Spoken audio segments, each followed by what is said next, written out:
Aloha, everybody, and welcome to Tales from the Merworld Radio. This is a program where we talk about the mysteries of the ancient lands like Atlantis and Lemuria. This is a program where I bring to the table my ancient knowledge, my lineage from the Mer people, from the Atlantean civilization, from Lemurian civilization, and from the different star systems, bring my personal information and knowledge forward, and where I also provide an opportunity, a platform for people I really believe in, for people I really know has something significant to share, to come forward and speak and share with you as well. And, many of us are going through awakenings right now, or maybe deeper levels and layers of awakenings, because you come into your awakening, and if you're tuned into this program, you must have some level of awareness that something is bigger going on in life than what our five senses and what our rational minds are able to grasp.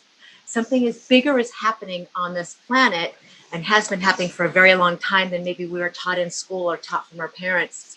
And when I went through my personal awakening back in about 2004, 2005, it was very sudden and very abrupt. I got hit with a 2x4 from Spirit out of left field, and I didn't know what was going on.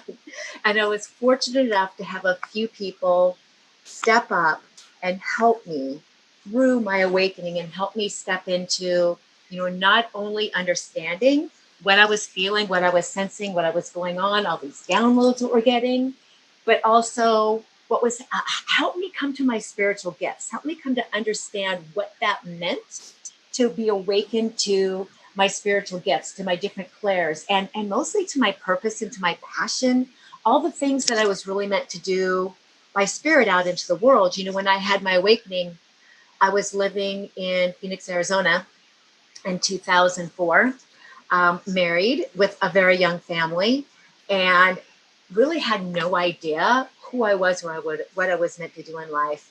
I was living in suburbia, driving a minivan, taking care of small children, and quite happy with what I thought was going to be my life. And when I had an awakening, and in other programs I've spoken about what happened to me during that time, when I went through my awakening and realized and was told by spirit and by some of the humans on this planet that God had a bigger purpose and plan for my life, it was very overwhelming, because you start to have these realizations and these understandings that pretty much everything we've been programmed or told throughout most of our lives, that kind of goes away, and something else comes in and shows you realities beyond realities, and these whole other worlds that I personally had no idea even really existed. So the reason I'm sharing this story with you is I have a guest today, a very special guest, who was one of those women who significantly assisted my personal development and growth, my power, my purpose, and information out into the world when I went through that time in my life.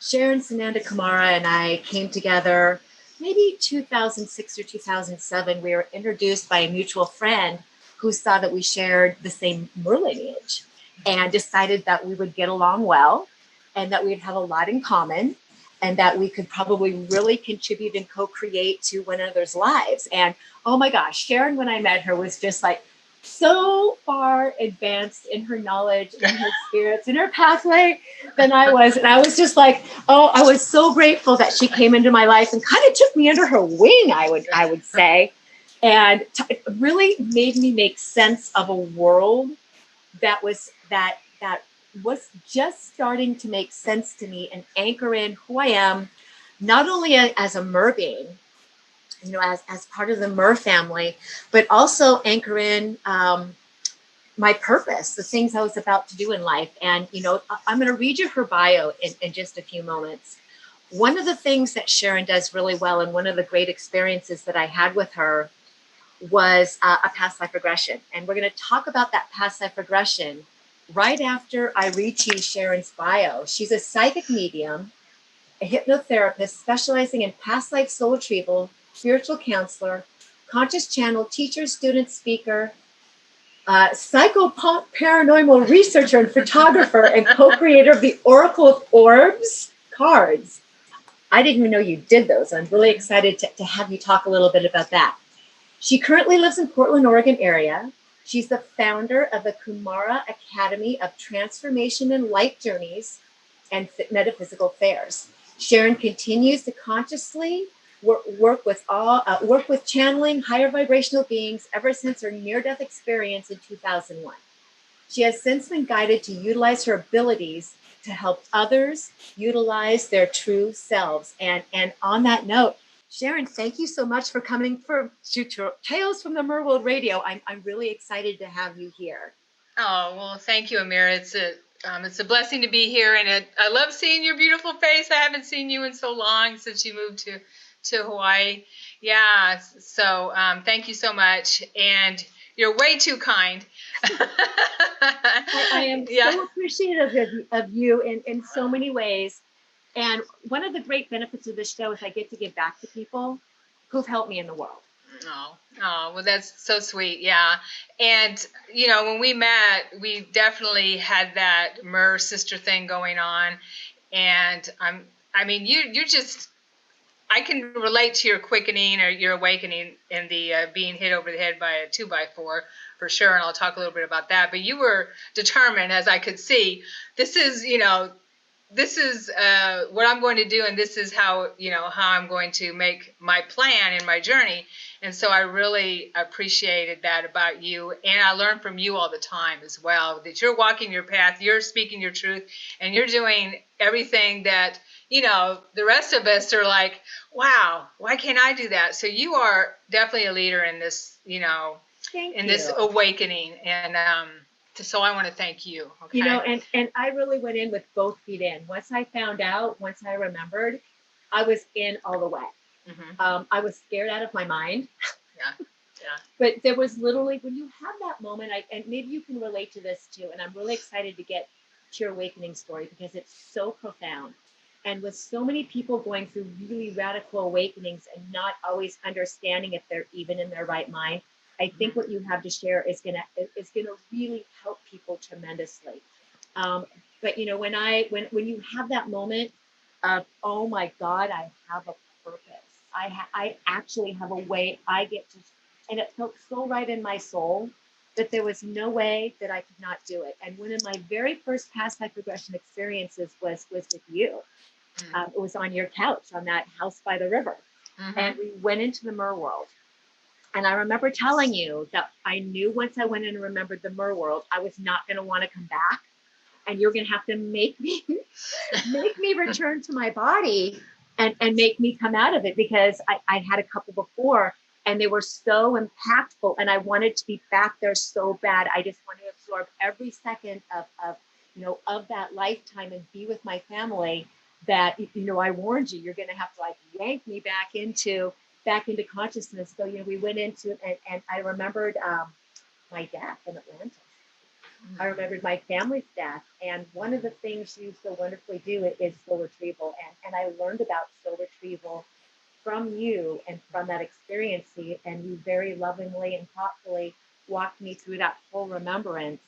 And then when it came time for me to, end the experience and come back, you did exactly what I needed. You told me, and you helped me to come back into my body very reluctantly but gracefully. And I remember that healing that came through from that experience. And that experience I had with you was one of the reasons I decided to explore past life regression therapy, and why I made past life regression therapy and soul retrieval such a big part of my life and the work that I do for people, because I understood that healing our other aspects and these other realities, making peace with that was so incredibly healing and transforming for pulling together the rest of your life. So thank you. Yes. For Of course. being so tuned in and being such a great teacher and healer in my life. And, I would really like you to share with our audience what happened to you during your very profound awakening and quickening. Mm-hmm. Go right ahead. Okay, sure. Well, it started when my stepfather passed, and we were very close, and I really was not, I was asleep, you know, uh, throughout my life. I knew there was something more that I was being taught, that we were being taught, raised Catholic and just kind of going through the motions of life. I was a partier, went to work, partied, did that kind of thing. I mean, I was, just kind of going through the motions, but I wasn't unhappy. I was just, there existing. And then my stepfather passed, and I started having spontaneous out-of-body experiences and sleep paralysis. And it scared me. It scared me to death, basically. I thought I was dying.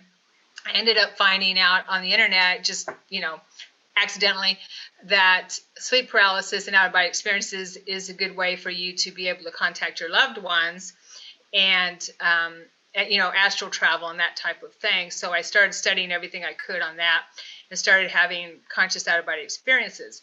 And then in 2001, and I did find my dad, by the way.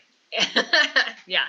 And so, but I kept doing, I got hooked, and I was there, and I still travel consciously, and it's, and I just see it as my other lives, our other multidimensional selves. And when we go to sleep, we're living other lives, and we can access that anytime. And then in 2001, I was in I won't call it an accident, but it was a situation where I was in this when I lived in San Antonio, Texas, where I was for my birthday. I was with some girlfriends, and we were tubing down the river for the summer, and we got onto a shuttle bus for them to take at the end of the day for them to take us back to our cars. And it was one of those little school buses that only hold like 15 people.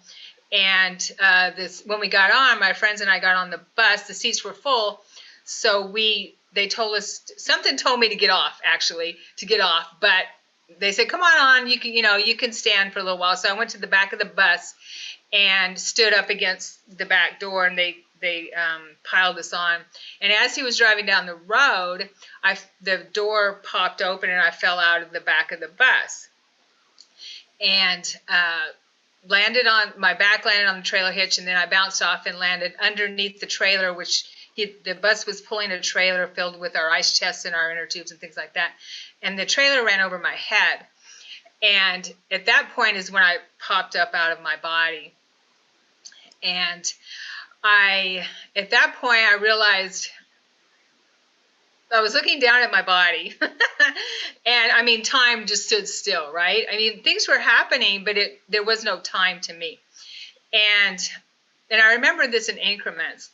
And I'm looking at my body, and the bus finally stopped, and I'm thinking, and I'm watching what's going on, and it's kind of in slow motion. And I'm thinking, I'm getting kind of bored with the situation. And I turn around, and that's when I was greeted by my stepfather, actually, who had passed. And we had a conversation, and I write, more about it on my website, but there's a lot I still haven't written about. But and he let me know that I needed to go back. And he said, but we can take you on a little journey. So as he was talking to me, I saw a light off in the distance. It looked like a sun. And it was very, very bright. It didn't hurt my eyes, but it was like the sun. And a being walked out of the light, and a light being, and I recognized that light being, and I flew to the light being, and merged basically with this light being, and I recognized this light being as my guide, or someone that I love dearly. And he told me he would take me, but that I needed to go back. And I said, I don't want to go back. And he said, well, there's still a lot you have to do. And he said he would take me on a journey, And so he took me to my home world, which is a water world, okay, where I and my family, I had goosebumps talking about it. I was able to connect with my family there on my home water world.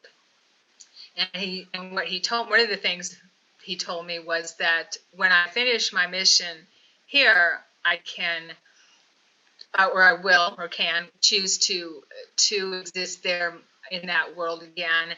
Even though I do, but most of my, in the 3D, our attention is here on the planet, right? And so he told me I can go there anytime, but I will exist there consciously in that realm when I finish my mission here, 100%, or in a higher vibration. Okay. So after that, and we had a lot of conversation, and I did get some prophecies about what's going on now as well, and how they relate to Atlantis and what happened in Atlantis. Then I was back in my body, and I felt all the pain. And I'm like, oh no. And what's funny is I had another near-death experience when I was 9 years old, to go back to a little bit of my background. And I remember that with my second near-death experience.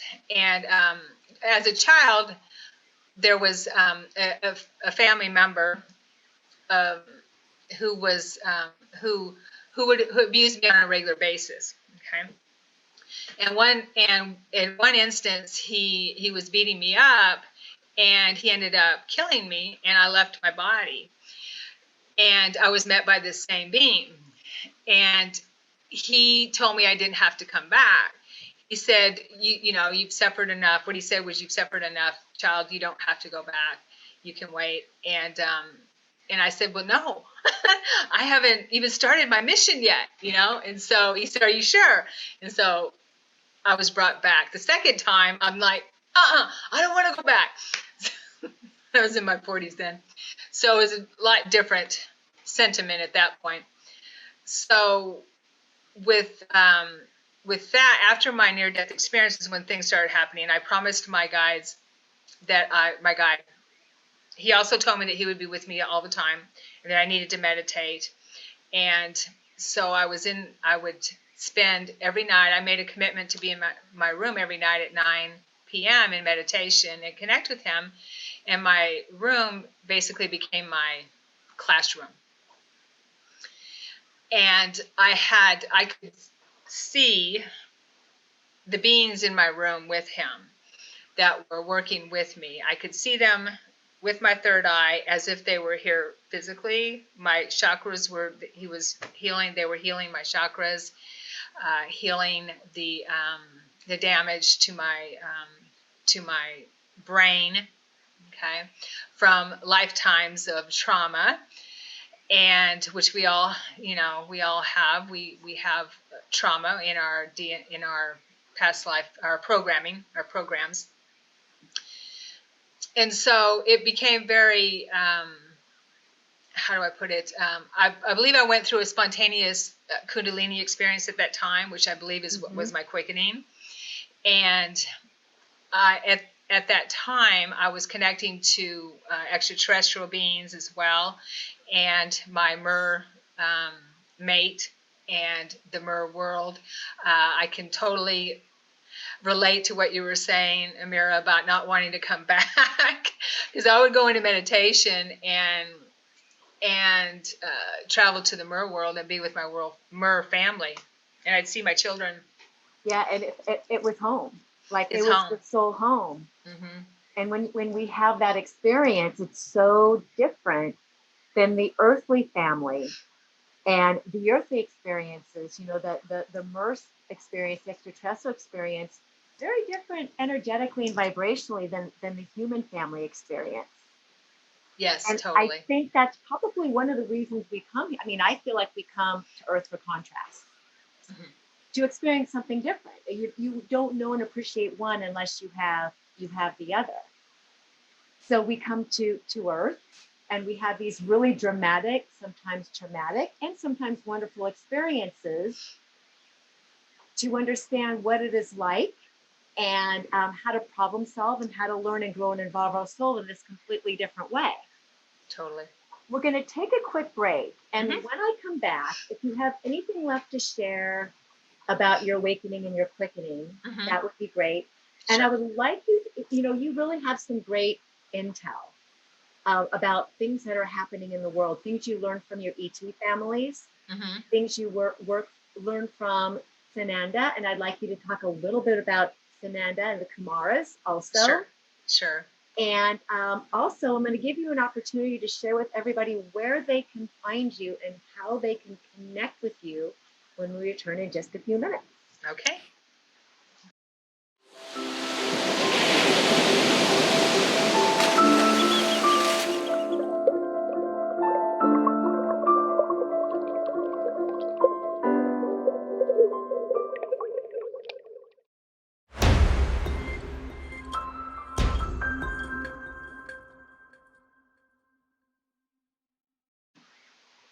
Aloha and welcome back to Tales from the Mer World Radio.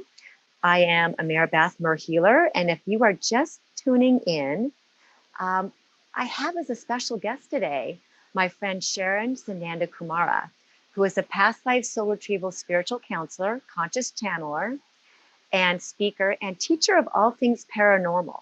And Sharon, where can people find you? People would like to work with you or learn more about you. Where's the best way to get a hold of you? My website, SharonSananda.com. Yeah. I also have a Facebook page, Sharon Sananda Kumara. And the academy is the Kumara Academy of Transformation. So what is that? What's the Kumara Academy of Transformation? The academy, it's new, okay? And we've been in, I guess, a few months now, maybe 6 months now. But what it is, and this is my vision, is to have different quality teachers teaching all types of subjects for transformation, for helping us in this great awakening, I guess you could call it, during these times.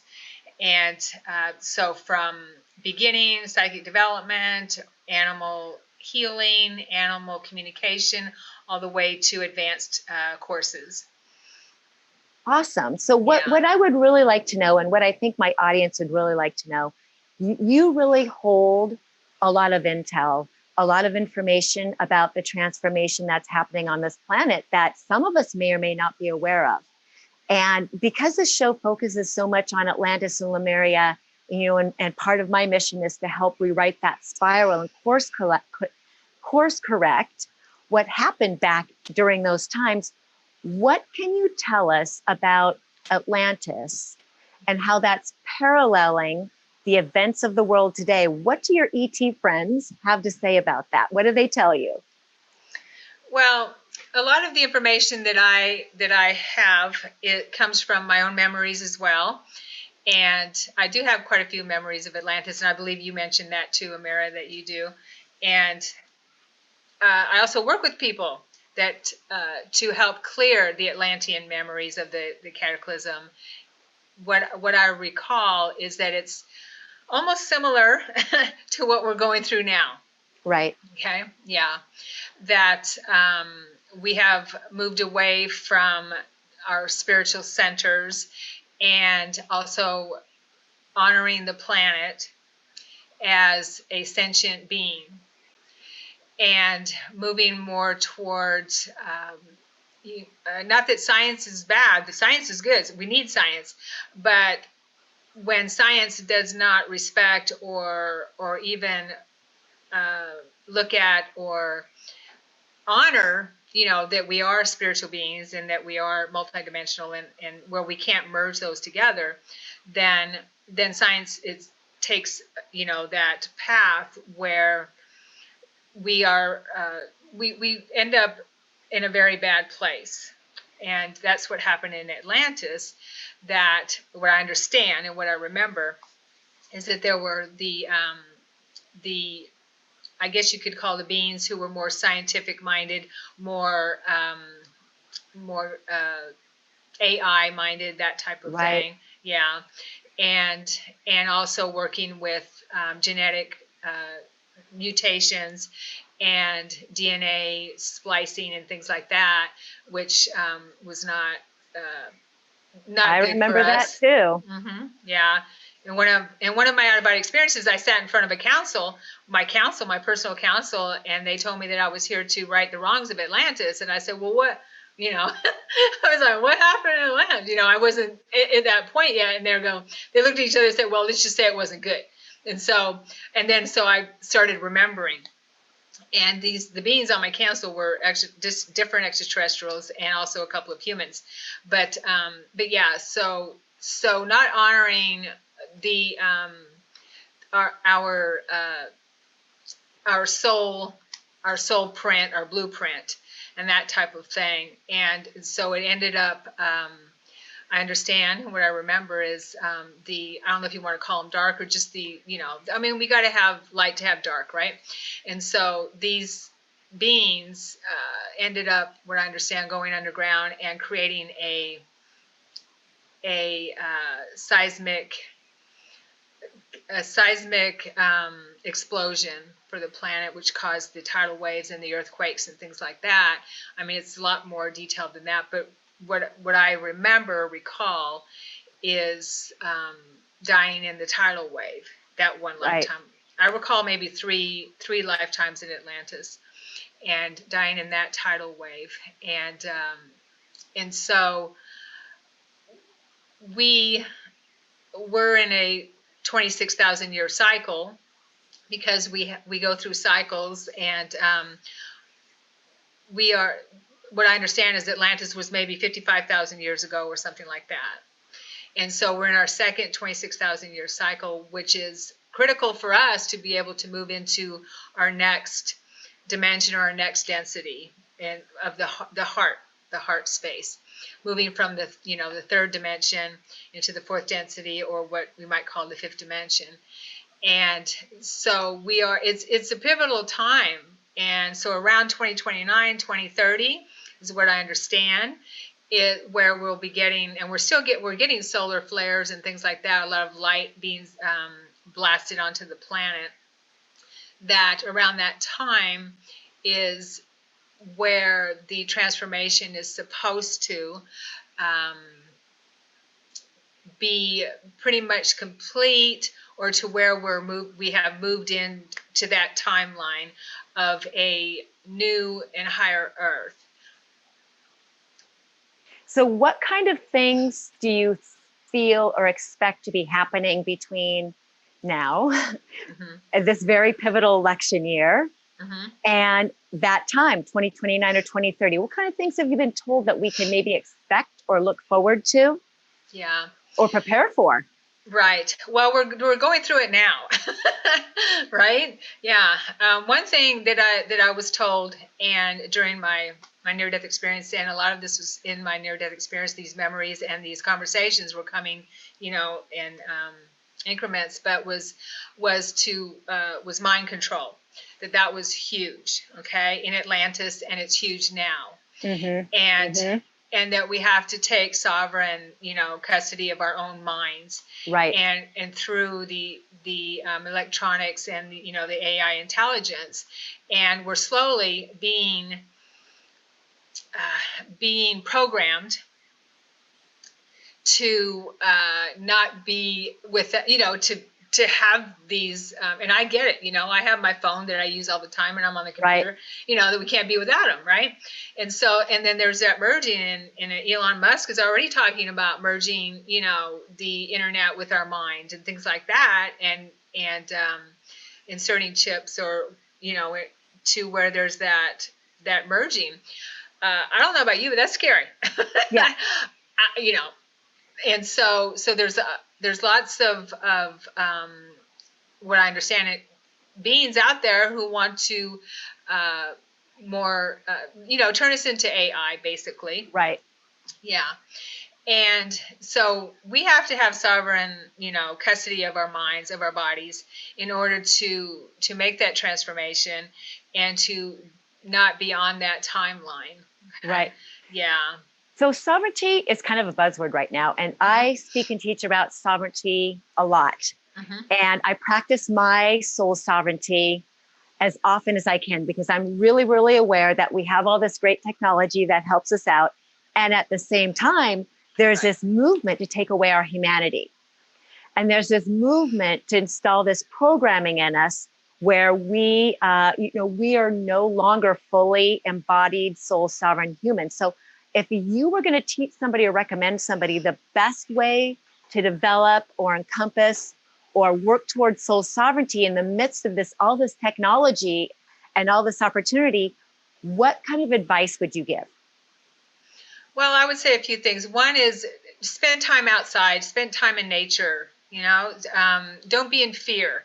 Don't be in fear of the narrative. I'm not saying that we're not that there's not a pandemic or anything like that, or there's not a virus. I'm just saying, don't let the fear take over your life. Okay, use your own intuition, use your own discernment in everything in life, everything. And I have to get out in nature. I have to unplug. At least 2 or 3 times a day and spend as much time in nature as possible. Luckily, the weather is really nice here in Oregon. So, but, just unplug from the news, definitely turn off the news, and that, those types of things that trigger those the fear programming in us, fear of death, fear of losing, fear of, all kinds of fears that we're programmed with. So when we get triggered with that, then we know that they got us, that we are hooked into that grid, to that fence that keeps us, in that place of slavery. And so I would say always spend time with checking in with your intuition and with your discernment, critical thinking, anything you see or hear, in the news, and just make sure that if it goes against the grain, speak your truth and don't be afraid. And I know it's hard, but there's a lot of bullying out there, and so just don't be afraid to speak your truth, because there's a lot of people that are waking up and are seeing what's going on. Yeah. So I'm going to ask you kind of a controversial question. Sure. I know that you communicate with a lot of ET beings, with your star family. And in my understanding, there are star beings that are very benevolent and here for us and here to assist us. And there are many beings that are kind of on the opposite side, where they're tricking us. And they're inserting those programs and they're inserting those beliefs, and they're helping other humans co-create these things on the planet that do keep us plugged into the grid, into the fear grid. And whenever anybody asks me about, red pill, well, people ask me, what is that red pill? What does that mean? Well, and that's a reference to, the Matrix movie, where Morpheus offers Neo, who's going through his own awakening, the blue pill of complacency, staying plugged into the Matrix after he's seen it all, or the red pill of awakening. And once you receive the red pill, there's no going back. Like the veil drops, the blinders are off. That's what happened for you, when you went through your near-death experience and made contact with all these great beings who surround you. That's what happened to me. And I just kept digging and digging and digging and learning it. And I literally could not get enough of the learning. So my question to you is, if we have, basically two kind of opposing forces, light and dark, who are out there in the world affecting us and really attempting to affect us, how do we know if we are truly working with benevolent forces? A lot of people out there are talking to ETs, or they're talking to this being, or this ascended master, or this being, this saint, whoever. How do we really know if we are in communication with a being that is benevolent and of high vibration in the Christ light or not? Well, I can speak from experience and with how I've worked with people myself, and that's why it's so important to go within and work with your intuition and work with your impressions that you get. I've always gone with what I feel when I connect with beings, and if something doesn't feel right, then I just turn it off. But I haven't actually had any contact that in the last few years with any beings that I didn't feel right about. Now, in the beginning, I did. They just didn't, and I didn't know, I don't even know who they were. I just know that there was things coming up in me that, or connections or whatever. I don't know. I was being triggered or something that just felt really fearful for me. And so I went through as you know, bringing stuff up, bringing all the garbage up that we have. And that's frightening. It's very frightening. And so I don't wish a quickening on anyone, because I wouldn't change it for the world, but I don't wish it on anyone Right. that fast. I did spend a week in the psych ward. I will share that. So if anyone thinks they're crazy, they're probably going through something like that. And I do work with people that nobody understands what they're going through. And so there's not very many people that understand that. And so, but I would say just listen to your feelings. And if it feels positive and it feels love filled and full of light, you can always ask them, are you from the light? Now, I've heard people say that, and I don't really feel the need to do that because I trust what I'm getting. But if you feel comfortable, are you from the light? And, and listen or feel the answer with that. If you're channeling or whatever you're doing, I would say that always surround yourself with light beforehand as well. And I always say a prayer or some kind of blessing whenever I, practice anything, meditation or a session or anything. And so that helps too. And bring in your peeps that you trust. Yeah, it's something that really works for me as well, that I've tried to practice in the 14 or so years that I've been going through, because we go through different levels and layers, and our guides come in and out. Sure. We sort of get maybe to one level or one place, and the guides that have been working with us, they'll exit, and the ones who are meant to bring us to the next level or the next level of information will come in. And something that's really worked for me is when I am communicating, and whether that's an earth teacher or a spirit teacher, if I feel the humility and the grace in that being, whether they are of earth or not of earth, and they cultivate the humility and that grace in me, as opposed to, oh, Ameera, you're so special. You're so, all of that. It's a feeling. When I think of intuition and discernment, I think about, have I been blessed with a being? Have I been in the presence of a teacher or a healer or a being who is filled with humility for who they are and what they know, and want to cultivate the greatness in others by helping them step into their highest path with grace? I keep going back to that word humility, right? We're all great beings. We're all special. We're all wonderful. We all have amazing things about us. But it's being in that state of awe, of being so blessed to be able to participate in this way, and knowing and being neutral. Neutrality is another thing I've learned. If I have guides who say, well, Ameera, da, da, da, da, da, but they're in neutrality for me, they're not like extreme. Right. They're not shaking their finger at me, and they're not also like praising me up and down. I think that's what people get confused, is that they talk to these beings who are one extreme or the other. And if you come away feeling guilty, if you come away feeling, emotionally or verbally, or if you come away feeling like you're better than other people because what you might be capable of doing, those are indications that whatever is within us could be a shadow reflection of who we're drawing in as a teacher. So it always comes back to knowing the self and coming back and being really authentic with our own shadows, with our own fears, with our own beliefs, and coming into that state of neutrality, or 0 point, as one of my friends calls it, where it is what it is. And we just make a choice of how we want to show up in the world. What vibration, what frequency, what level of love and light do you want to carry forward? I mean, that kind of tends to be what works for me. Oh, that's perfect. Perfect. Yes. Yeah. Thank you. Also, I believe that goes along with the Law of One teachings, if you're familiar with that. Okay. Yeah. I mean, and in order to make that timeline also, we grow to be mainly in service to others. Right. As we wake up, that's our mission. That's our goal.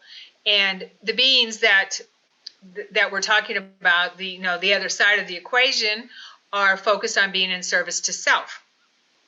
And in Law of One, they say there's no good or bad. That's just the way it is. And so totally, if there's beings that are coming to you that are fostering that service to self type of ideal for you, then, you might want to look at, hey, maybe this isn't what I need. Yeah. Is that the pathway I really want to go? I'd like to talk to you about your name. Sure. Sananda Kumara, and how that came to you, what that's all about. Sure. Well, you may have figured out that Sananda Kumara is the master that met me, and it is the higher plane name for Yeshua, or who we know as Jesus, and I call him Yeshua. And he met me in my near-death experiences, and he works with me all the time. And so he is the being that worked with me closely in my meditations and works with me all the time. And when I was going through my quickening, I had a vision, a very clear vision, where he told me he was taking the name Sharon Sananda Kumara to the Godhead, through every vibration to the Godhead, and that he helped me remember that name. And I tell people, it wasn't given to me. I earned it. Right. Yes. Yeah.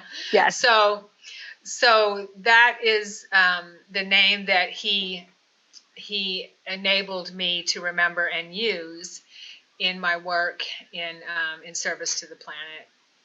Yeah, lovely. Yeah. And I know he's your constant companion. Mm-hmm. Yes. And always with you. Yes. In loving guidance and service. And so I'm going to switch our topic a little bit to something you love very much, which are orbs. Oh, yes. and orb photography. Great. Talk to us about that and how you think that's affecting the planet. Okay. Well, the digital photography is what's causing us to be able to see the infrared spectrum, which we can't see with our normal eyes, right? The frequency that we can't see. We can only see a small spectrum of light with our physical eyes.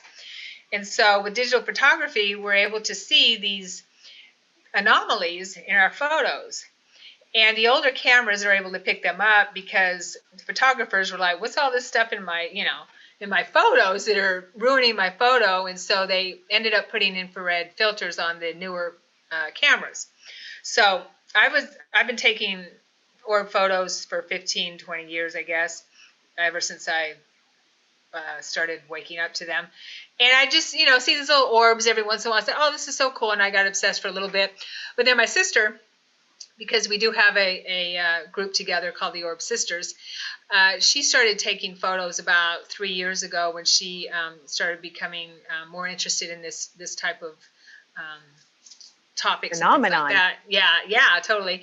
And she was getting these amazing anomalies. I mean, like, ectoplasm, things like that. And I'm like, what in the world? I've been doing this for 20 years and I never knew anything about this.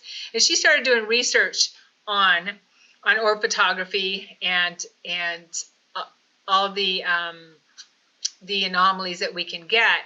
And I realized, and learning from her, I realized that these orbs and anomalies we're getting in our photos are communicating with us. They are sentient. And they're communicating with us. And we would ask them, and I would ask them, as soon as I asked, after my sister was getting what we call plasma clouds and ectoplasm, spirit mist, then I was asking for it, and they showed up in my photos where I never even thought about getting that, and I wasn't even aware of it.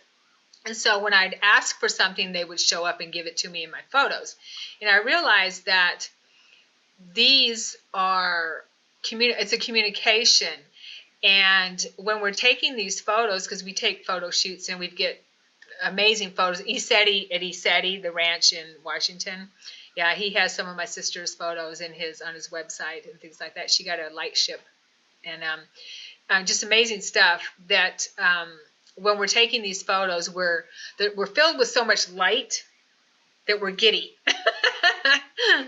And I can see in these photos, my theory for orbs is that they're not really bouncing balls, anything like that, but that this is a portal in the grid.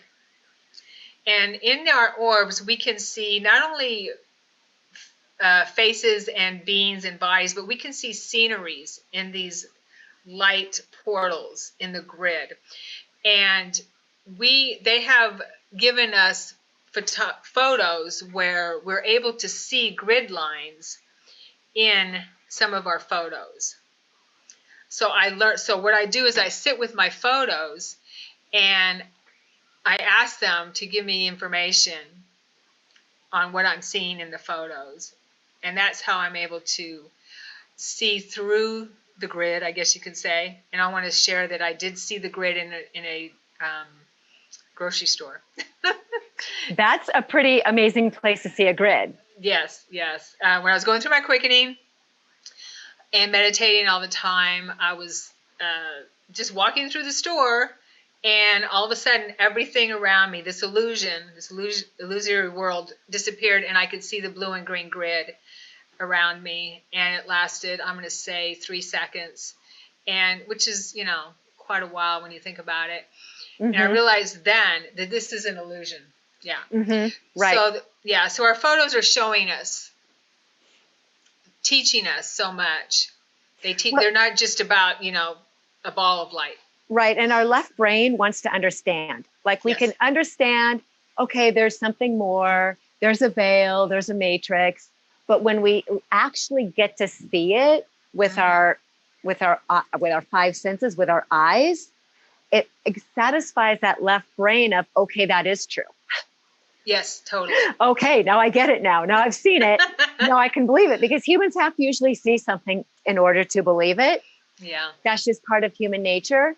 And so, what would you say if you could give a couple of keys to people who are really trying to, make sense of it all and integrate and anchor other realities and timelines and multi-dimensions, and maybe haven't seen something really tangibly to give them proof? Like, what advice or what would you share with them to help them out? Well, I believe everyone has to have their own experiences. Right. And I can't stress enough just reflection and what we call meditation. Yes.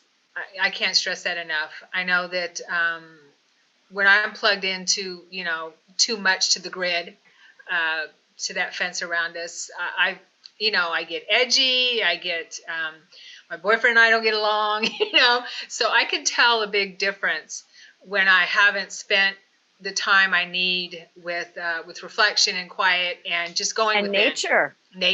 Totally. Yeah. And getting out and just dropping off all the EMFs. Yes. And kind of all the chaos and the static in the air.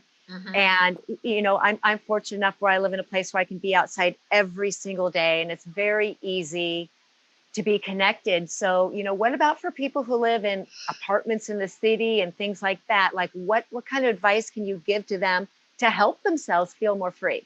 Sure. Well, I would say you can have plants in your apartment. They help tremendously. There's so much science and discoveries about plants and how they communicate with us, and that they do help us. They help us with our emotions. And so, go for a walk.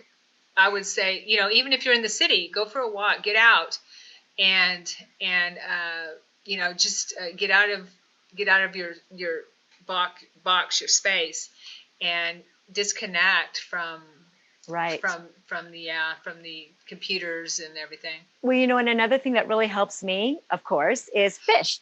Yeah. Even purchasing, you can go to your local pet store and get a betta. Uh-huh. They're very inexpensive, and get a bowl. And I remember having times where I had a family, I had my kids, there was so much going on, and I was in a neighborhood, and I would just meditate on that betta. Oh, I would just watch him swim. I would just watch him swim, and I would come up to the bowl, and he would come up to greet me, because they're quite smart. They know who gives them food. Sure. And just spending some time breathing and meditating on a fish can be extremely therapeutic. brings in that water energy, you know, brings in that elemental and the animal energy, I guess. Mm-hmm. And it used to help me really relax and tune in. I think people who have fish tanks also say the same thing, that they're very meditative. Sure. We are just about out of time, but before we Oh, go, darn. Sharon, I know, please share with us again, where can people find you? If they want to contact you or work with you, what's the best way? Mm-hmm. My website is SharonSananda.com, SharonSananda.com. And also my Facebook page is Sharon Sananda Kumara. And you can contact me through either one of those. Awesome. Yeah. Thank you so much for coming and sitting with me today. It's really been wonderful to reconnect with you. It's been a few years since we've really caught and talked up, and now we have, which is fantastic. Thank you to everybody out there. If you have enjoyed this program, the YouTube version always comes up within a day or two on my channel, Ameera Beth Mer Healer is my YouTube. You can find me at ameerabeth.com, and I will look forward to seeing you all again on the next Tales from the Mer World Radio. Aloha.